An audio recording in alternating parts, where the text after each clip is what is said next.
अस्सलाम वालेकुम। अगर हम 1/4 कप घी लेकर कढ़ाई में मेल्ट कर लें और उसके बाद उसमें अगर हम 1.5 कप सेवइयां ऐड कर दें और उसको अच्छे तरीके से भून लें तो हम बहुत मज़ेदार मीठे की रेसिपी तैयार कर सकते हैं।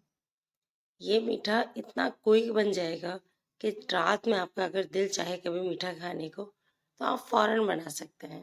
हार्डली 10 से 15 मिनट के अंदर ये मीठा तैयार हो जाएगा।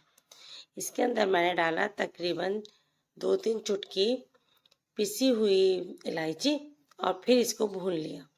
इसमें से प्यारी सी खुशबू आना शुरू हो जाए बस उस वक्त तक हम भूनेंगे। उसके बाद मैंने इसमें 1 कप के करीब पानी ऐड कर दिया। पानी ऐड करने के बाद इसको मिक्स किया। रेसिपी पसंद आए तो लाइक कीजिएगा, चैनल पर न्यू हो तो सब्सक्राइब कीजिएगा, बेल का बटन ज़रूर प्रेस कीजिएगा ताकि आने वाली तमाम मेरी रेसिपीज़ आप तक पहुँचे। पानी के साथ जब ये अच्छे से मिक्स हो गया तो इसमें मैंने 1 कप के करीब चीनी ऐड की। 1.5 कप सेवइयाँ हैं और 1 कप चीनी ऐड की है। आप अगर चाहें तो मीठा हस्बे ज़रूरत रख सकते हैं, जितना आपको पसंद हो उतना डाल लीजिएगा। चीनी सेवइयों में जब अच्छे से मिक्स हो जाए तो हमने कैप लगा देना है सिर्फ 5 मिनट के लिए, क्योंकि हमने इसकी भुनाई पहले ही इतनी कर ली है और बाद में भी इसकी हम भुनाई करेंगे। ये देखिए चीनी मेल्ट हो गई है और आप सेवइयों में शाइन चेक कीजिए कितनी ज़बरदस्त आई है। बस इसको हम भूनेंगे थोड़ी देर तक, जब तक सेवइयों में जो थोड़ा सा चीनी का पानी रह गया है वो खुश्क ना हो जाए।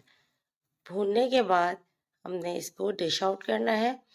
इतनी छोटी सी रेसिपी है और इतनी काम वाली रेसिपी है कि जिस वक्त आप बनाएंगे पूरा घर खुशबू से महक उठेगा। रेसिपी पसंद आए तो लाइक कीजिएगा, चैनल को सब्सक्राइब करना नहीं भूलिएगा, बेल का बटन प्रेस कर लीजिएगा ताकि आने वाली तमाम मेरी रेसिपीज आप तक पहुंचे। ड्राई फ्रूट्स जो हैं अब जो आपको पसंद हो वो ऊपर से ऐड कीजिएगा। ये खोपरा जो होता है ना कद्दूकश किया हुआ, ये इसमें बहुत अच्छा लगता है। पिस्ता बादाम जो आपके पास ड्राई फ्रूट हो वो ऐड कर दीजिएगा और इंजॉय कीजिए, सबको खिलाइए, दुआओं में याद रखिएगा। अल्लाह हाफिज।